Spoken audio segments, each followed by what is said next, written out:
الحمد لله نحمده ونستعينه ونستغفره ونعوذ بالله من شرور أنفسنا ومن سيئات أعمالنا من يهده الله فلا مضل له ومن يضلل فلا هادي له وأشهد أن لا إله إلا الله وحده لا شريك له وأشهد أن محمدا عبده ورسوله أرسله بالحق بشيرا ونذيرا يا أيها الذين آمنوا اتقوا الله حق تقاته ولا تموتن إلا وأنتم مسلمون يا أيها الناس اتقوا ربكم الذي خلقكم من نفس واحدة وخلق منها زوجها وبث منهما رجالا كثيرا ونساء واتقوا الله الذي تساءلون به والأرحام إن الله كان عليكم رقيبا يا أيها الذين آمنوا اتقوا الله وقولوا قولا سديدا يصلح لكم أعمالكم ويغفر لكم ذنوبكم ومن يطيع الله ورسوله فقد فاز فوزا عظيما أما بعد فإن خير الحديث كتاب الله وخير الهدي هدي محمد صلى الله عليه وسلم وشر الأمور محدثاتها وكل محدثة بدعة وكل بدعة ضلالة وكل ضلالة في النار. قال الله تعالى في القرآن المجيد فإذا قرأت القرآن فاستعذ بالله من الشيطان الرجيم. أعوذ بالله السميع العليم من الشيطان الرجيم. بسم الله الرحمن الرحيم. قد كانت لكم أسوة حسنة في إبراهيم والذين معه وقال تعالى لقد كان لكم في رسول الله أسوة حسنة. معزز حاضرین مسجد، پچھلے خطبہ جمعہ کے موقع پر میں نے آپ حضرات کے سامنے حج کی حقیقت اور قربانی کی حقیقت اسے موضوع بنا کر کچھ باتوں کو آپ کے سامنے پیش کرنے کی کوشش کی تھی. اس موقع پر میں نے جو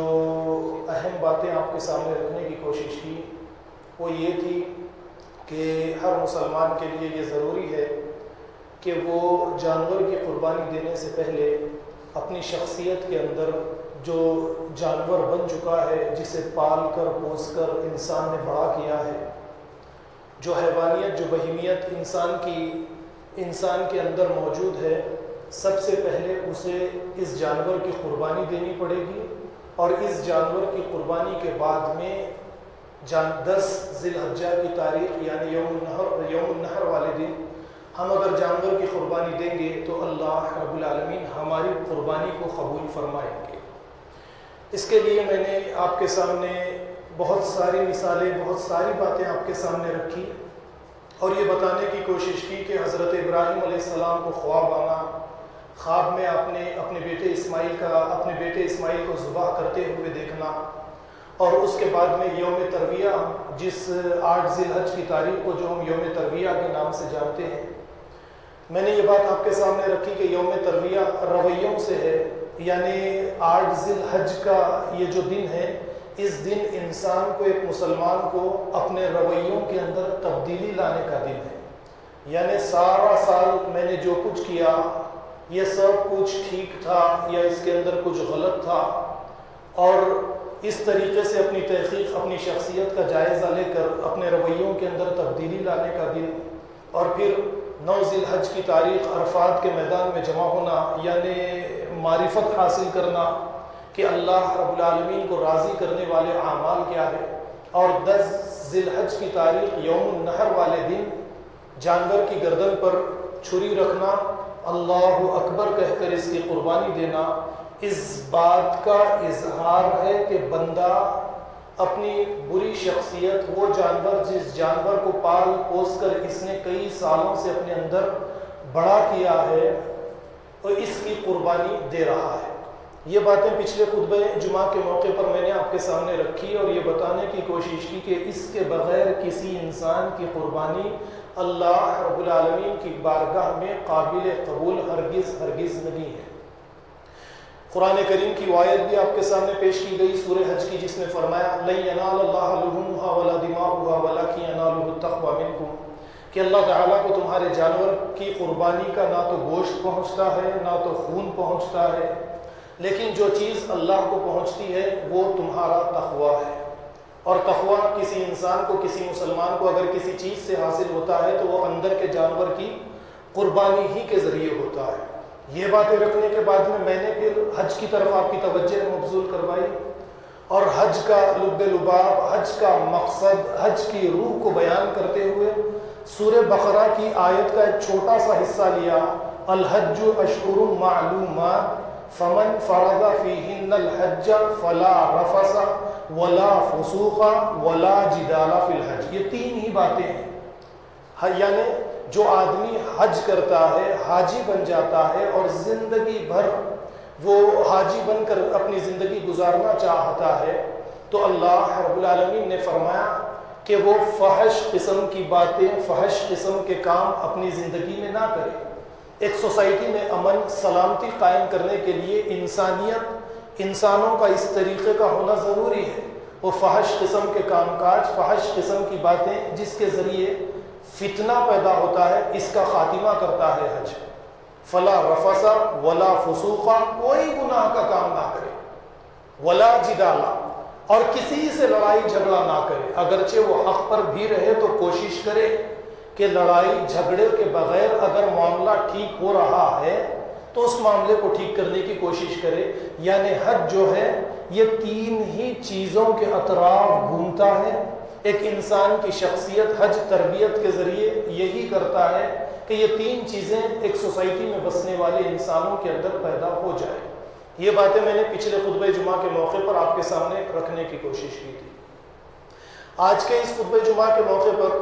آپ حضرات کے سامنے یعنی میں نے 2 قرآن کریم کی آیات کی تلاوت کی ہے، اور ان دونوں آیات میں پیغمبروں میں سے 2 پیغمبروں کا ذکر کیا گیا، اور انہی 2 پیغمبروں کو ساری دنیا انسانیت کے لیے، اہل ایمان کے لیے ایک نمونے کے طور پر پیش کیا گیا، آئیڈیل کے طور پر پیش کیا گیا۔ ایک حضرت ابراہیم علیہ السلام کو، ایک محمد رسول اللہ صلی اللہ علیہ وسلم کو۔ یہ آئیڈیل نمونے کے طور پر 2 پیغمبروں کو کس لیے پیش کیا گیا، یہ باتیں میں آپ کو سمجھانے سے پہلے کچھ قرآن کریم کی آیات کو لے کر کچھ ایسی باتوں کو آپ کے سامنے رکھوں گا تاکہ میرا موضوع جو ہے میں اس کے قریب تک آپ کو لے جا سکوں، اسے صحیح طریقے سے سمجھانے کی کوشش کر سکوں۔ دیکھیے، ایک تو اللہ نے فرمایا قد کانت لکم اسوۃ حسنۃ فی ابراہیم، تمہارے لیے حضرت ابراہیم علیہ السلام کی زندگی میں ایک اسوہ حسنہ موجود ہے، والذین معہ، اور ان لوگوں کی زندگیوں میں بھی جو ایمان لائے حضرت ابراہیم علیہ السلام کے ساتھ یا محمد رسول اللہ صلی اللہ علیہ وسلم کے ساتھ ایمان لائے، اور انہوں نے جان و مال کی قربانیاں دین کو غالب کرنے کے لیے دی، ان کی زندگیوں میں تمہارے لیے ایک نمونہ ہے۔ حضرت ابراہیم علیہ السلام کی زندگی کے بارے میں آپ اچھی طرح سے جانتے ہیں، یا آج سے 5000 سال پیچھے اگر آپ چلے جائیں گے تو ساری دنیا کے حالات سے اگر آپ باخبر ہونا چاہتے ہیں تو اس طریقے سے اس وقت کو میں آپ کے سامنے رکھ سکتا ہوں کہ اس وقت میں ساری دنیا کے اوپر صرف اور صرف شرک کا غلبہ تھا۔ توحید کا نام و نشان حضرت نوح علیہ السلام کے بعد میں مٹ چکا تھا، یعنی اس دنیا کے اندر جتنی ریاستیں تھیں، جتنی بادشاہتیں تھیں، یہ ساری کی ساری شرک ہی کے اوپر قائم تھی۔ اور ویسے وقت میں حضرت ابراہیم علیہ السلام کا پیدا ہونا، اور اس وقت میں عراق ایک یہ کہیے تمدن کے حساب سے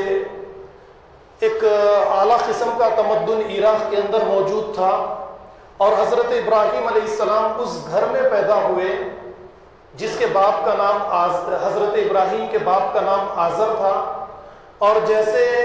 پچھلے زمانے کے بارے میں آپ جانتے ہوں گے کہ پادری ہوا کرتے ہیں جنہیں انگریزی میں پریسٹ کہا جاتا ہے، یا ہمارے یہاں پر مولوی کہہ لیجئے، یا ہندوؤں کے یہاں پر آپ پجاری کہہ لیجئے۔ تو حضرت ابراہیم علیہ السلام کے والد جو تھے آزر، یہ ایک پجاری کہہ لیجئے یا پادری کہہ لیجئے وہ تھے، اور ان کا مقام عراق کے اندر بابل کے اندر ایک اعلیٰ مقام، ایک اعلیٰ منصب آپ کو حاصل تھا۔ وہ منصب کیا تھا کہ وقتیہ طور کا بادشاہ بھی جب تک کہ آپ اپنے ہاتھ سے اس کے ماتھے پر تلک نہیں لگاتے وہ تخت پر بیٹھ نہیں سکتا تھا. یہ مقام آزر کو حاصل تھا. اور وہ باتیں تو آپ جانتے ہی ہیں کہ آزر اپنے ہاتھوں سے بتوں کو بنایا کرتے تھے. حضرت ابراہیم علیہ السلام ایک ایسے دور میں پیدا ہوئے کہ ساری دنیا کے اندر شرک کا غلبہ تھا. اب اس کے بعد میں دیکھیے حضرت ابراہیم علیہ السلام کے وہ واقعات جو میں سورہ انعام کی روشنی میں یا سورہ انبیاء کی روشنی میں یا سورہ صافات کی روشنی میں کئی مرتبہ میں نے آپ لوگوں کے سامنے ایک کے بعد ایک پیش کیے کہ ستاروں کو دیکھا، چاند کو دیکھا، سورج کو دیکھا. یہ ساری چیزوں کو دیکھ کر انہوں نے اللہ کو جانا اور اس کے بعد میں انی وجہت وجہیہ کہہ کر یعنی ساری چیزوں سے انہوں نے اپنا رخ موڑ لیا اور اپنے رخ کو اپنی توجہ کا مرکز جو ہے وہ اللہ کی ذات کو بنا لیا. بس اب یہی سے جو انقلابی شخصیت حضرت ابراہیم علیہ السلام کی سامنے آئی دیکھیے آپ. وقت آیا تو بادشاہ کے محل میں چلے گئے، بادشاہ سے مناظرہ کر لیا. جب سوال کیا بادشاہ نے کہ تیرا رب کون ہے، حضرت ابراہیم علیہ السلام نے کہا کہ میرا رب وہ ہے جو زندگی دیتا ہے اور موت دیتا ہے. اس نے کہا یہ کام تو میں بھی کرتا ہوں. تو اس کے سامنے جو دلیل پیش کی فَإِنَّ اللَّهَ يَأْتِي بِالشَّمْسِ مِنَ الْمَغْرِبِ فَأْتِ بِهَا مِنَ الْمَغْرِبِ. ٹھیک ہے یہ کام تو تو کر سکتا ہے، میں جانتا ہوں، لیکن وہ کام مجھے کر کے دکھا جو انسانوں کے بس میں نہیں ہے. سورج کو اللہ مشرق سے نکالتا ہے تو مغرب سے نکال کر دکھا. فَبُهِتَ الَّذِي كَفَرَ وہ ہکا بکا رہ گیا. یعنی حضرت ابراہیم علیہ السلام کی شخصیت کے اندر جو تبدیلی آئی آپ اسے سامنے رکھیے. سورج، چاند، ستاروں کی تحقیق کرنا اور اپنی شخصیت کو اللہ کی ذات کی طرف اپنی توجہ کا مرکز اللہ کی ذات کی طرف پھیرنا اور 5 وقت کی نمازوں کو ادا کرنے کے لیے قبلے کی طرف چہرہ کرنا اور اللہ اکبر کہہ کر تکبیر تحریمہ کے بعد میں یہی جو حضرت ابراہیم علیہ السلام نے کہا اس کا بار بار 5 مرتبہ دہرانا، یعنی ایک مومن بندہ روزانہ 5 مرتبہ اس بات کا اظہار کرتا ہے کہ میں ابراہیم علیہ السلام کے اس اسوہ حسنہ کو میں نے اختیار کیا ہے. انی وجہت وجہیہ للذی فطر السماوات والارض حنیفا وما انا من المشرکین. میں مشرکوں میں سے نہیں ہوں. یعنی نماز میں ایک مسلمان اس بات کا اقرار کرتا ہے. اب رقص کے لیے یا دنیا کے دوسرے مسائل کو حل کرنے کے لیے یا اپنی تجارت کے لیے یا اپنے بیوی بچوں کے لیے یا دوسری چیزوں کے لیے اپنے رخ کو اللہ کی جانب سے رتی برابر بھی ذرہ برابر بھی ہٹا کر اگر دوسری جانب یہ مبذول کرتا ہے تو یہ مشرکوں میں سے ہے.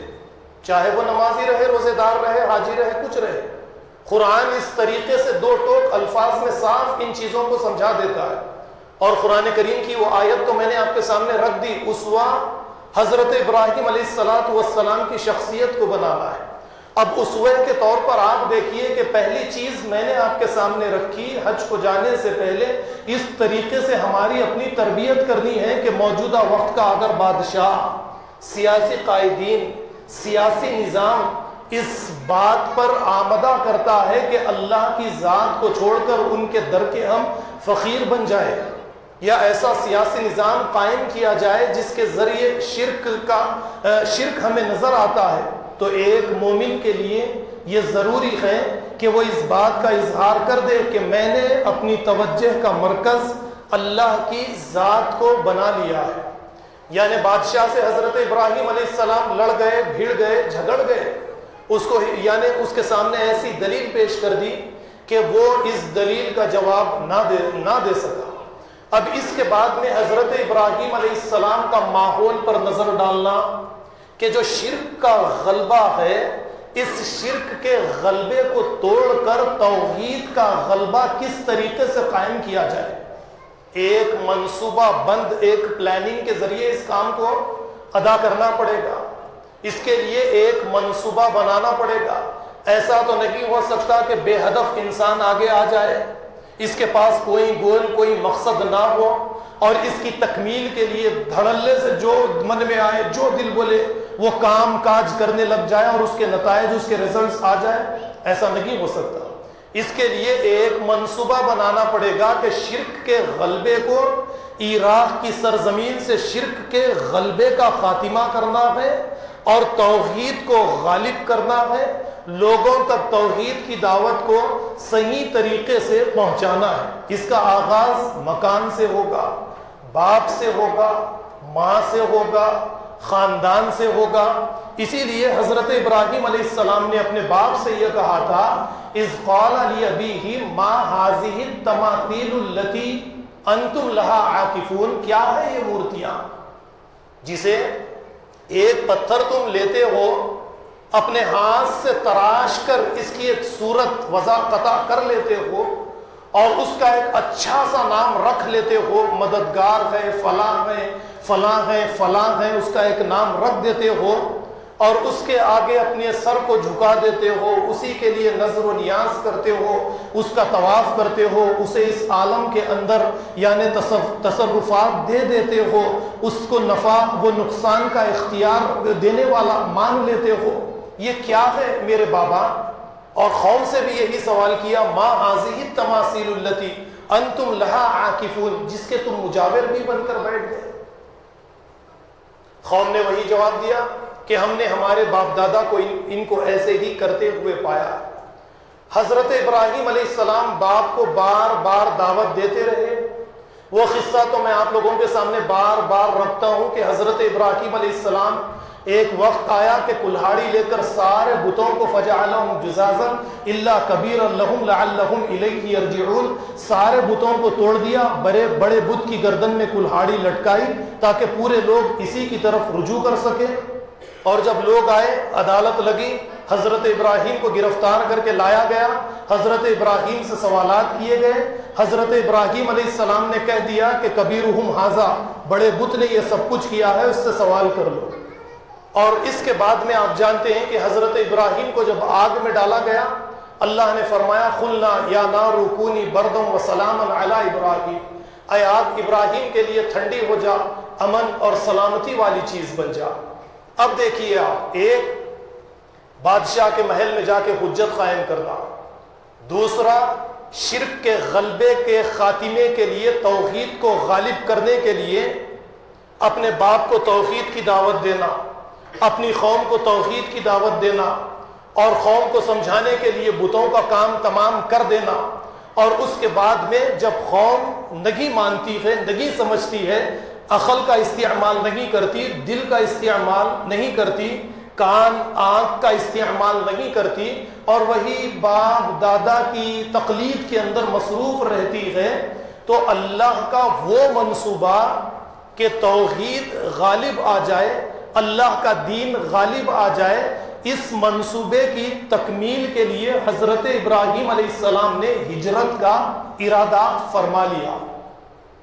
اس منصوبے کی تکمیل کے لیے حضرت ابراہیم علیہ السلام نے ہجرت کا ارادہ فرما لیا۔ اب جب ہجرت کا میں یہاں پر نام لوں گا، ذکر کروں گا، تو جب تک وہ باتیں ہمارے سامنے نہیں رہیں گی، ہمیں معمولی سی چیز نظر آئے گی۔ آج سے 5000 سال پہلے ہجرت کا جب کبھی آپ ذکر کریں گے تو یہ اتنا مشکل کام ہے کہ پہلے دور میں انسانوں کے لیے اپنے اپنے قبیلے کے اندر زندگی گزارنا ضروری ہوتا تھا۔ اگر یہ اپنے قبیلے سے، اپنی بستی سے کٹ جاتے، ان کو گرفتار کر لیا جاتا، قتل کر لیا جاتا، غلام بنا لیا جاتا، عورتوں کو باندھی لونڈی بنا لیا جاتا، یہ سارے مسائل ان کے ساتھ پیش آ سکتے تھے۔ اور ایسے وقت میں حضرت ابراہیم علیہ السلام کا ایک ایسے ملک سے جو تمدن، یعنی آپ یہ کہیے کہ ایک اعلیٰ تمدن رکھنے والا، ثقافت رکھنے والا،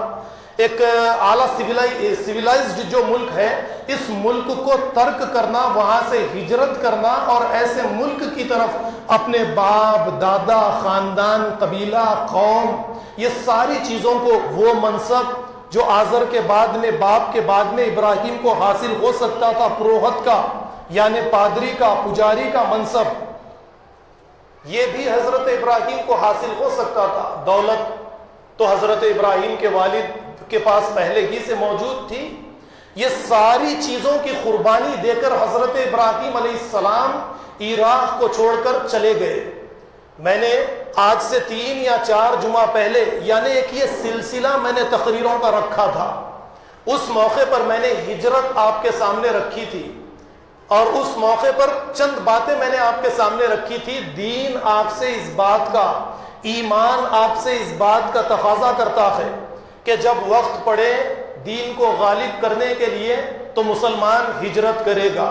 جب وقت پڑے دین کو غالب کرنے کے لیے تو مسلمان اپنے مال کی قربانی دے گا، جب وقت پڑے دین کو غالب کرنے کے لیے، توحید کو غالب کرنے کے لیے تو مسلمان اپنی اولاد کی قربانی، اپنی جان کی قربانی دے گا۔ اس کے لیے سورہ توبہ کی وہ آیت بھی میں نے آپ کے سامنے پیش کی تھی، الذین آمنوا وہاجروا وجاہدوا فی سبیل اللہ باموالہم وانفسہم اعظم درجۃ عند اللہ، کہ وہ لوگ جنہوں نے ہجرت کی اللہ کے لیے، اور پھر اللہ نے فرمایا جہاد کیا اللہ کے لیے، اور اپنی جان و مال کو قربان کیا اللہ کی راہ میں، ان کے لیے اللہ کے یہاں پر بڑے درجے موجود ہیں۔ تو ہجرت یہ کوئی معمولی چیز نہیں ہے۔ اس ہجرت کے کرنے سے پہلے قد کانت لکم اسوۃ حسنۃ فی ابراہیم والذین معہ، کہ حضرت ابراہیم علیہ السلام کی زندگی میں تمہارے لیے بہترین نمونہ ہے۔ حضرت ابراہیم علیہ السلام ہجرت کر کے چلے گئے۔ اب آپ دیکھیے ہجرت کے بعد میں جو واقعات حضرت ابراہیم علیہ السلام کے ساتھ پیش آئے، ایک تو بے اولاد گئے، پہلی بیوی بانجھ گئے، لیکن ایک عمر میں آنے کے بعد میں آپ کو اولاد دی گئی۔ پھر حضرت ہاجرہ سے 90 یا 80 سال کی عمر میں ایک بیٹا حضرت ابراہیم علیہ السلام کو ملا، اور اس بیٹے سے بے انتہا محبت بھی ہے، لیکن اس کے باوجود ایک ایسی امت تیار کرنی ہے، اللہ کا منصوبہ ہے جس امت کو تیار کرنے کے لیے ابراہیم کے لیے یہ ضروری ہے کہ وہ اپنے اس بیٹے اور بیوی کی محبت کو اپنے دل سے نکالے، اور ایسی بے آب و گیاہ زمین پر لے جا کر اپنی بیوی اور بیٹے کو بسائے جہاں پر کوئی انسان، پانی، کھانا پینے والی کوئی چیزیں موجود نہیں۔ اب یہاں پر تھوڑا سا رکیے، آپ ذرا غور کیجئے کہ آپ ہماری سوسائٹی کے اندر خود اگر ہم رہیں گے تو ذرا سا آپ غور کیجئے کہ ہمارے اپنے بچوں کے لیے کئی مسائل پیدا ہوتے ہیں۔ یعنی تعلیم و تربیت کا مسئلہ آتا ہے، ہمارے بچے خاندان کے، قبیلے کے، آس پڑوس کے بچوں کے ساتھ کھیل کود کے اندر مصروف، تعلیم ان کی متاثر ہوتی ہے۔ پھر ماحول سے، اخلاق و کردار کے اندر جو خرابیاں پیدا ہوتی ہیں، ملاوٹ ہمارے بچوں کے اندر پیدا ہوتی ہے۔ اس کا افسوس والدین کو، بچے جب جوان ہوتے ہیں تو اس کا افسوس والدین کو ہوتا ہے کہ کاش کہ ہم بچوں کی تعلیم